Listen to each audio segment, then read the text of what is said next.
ទី1ធ្វើពី Chester ទៅ Chester ខ្ញុំធ្វើការជាមួយនឹងគ្រូខ្ញុំដំបូងគាត់និយាយប្រាប់ខ្ញុំថាគ្មាននរណាម្នាក់អត់ខ្ចោះទេ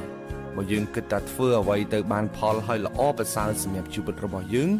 គឺយើងចាប់ផ្ដើមធ្វើទៅគ្មានអ្នកណាខំប្រឹងមួយថ្ងៃបានផលនោះទេសូម្បីតែដាំបាយក៏ត្រូវការពេល10ទៅ30នាទីដែរដើម្បីឆ្អិនអ្នកខ្លះគាត់មានសមត្ថភាពខ្លាំងមែនទែនប៉ុន្តែអ្វីដែលគាត់មិនទទួលបានផលនោះគឺខ្វះភាពក្លាហាននៅក្នុងការចាប់ផ្ដើមធ្វើវាចាំមាននេះចាំមាននោះមិនទាន់ដល់ពេលមិនទាន់ត្រៀមខ្លួនហើយជាដើមត្រូវចាំថាអត់មានអ្វីដែលអាក្រក់មើលជាងការចាប់ផ្ដើមទេ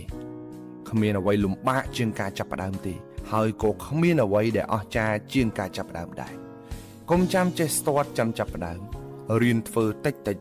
តក់សឹមទៅធ្វើបដារៀនបដារហូតទៅដល់ចេះស្ទាត់ការងារវាពិតជាបង្ខំមនុស្សឲ្យរៀនមែនតើ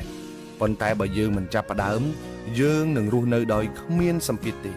ចុងក្រោយយើងនៅតែប៉ុណ្ណឹងកុំចាំមានអ្វីគ្រប់យ៉ាងចាំចាប់ផ្ដើម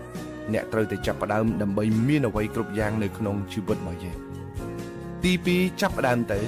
ខុសកែរហូតដល់កើតជាផ្លែផ្កា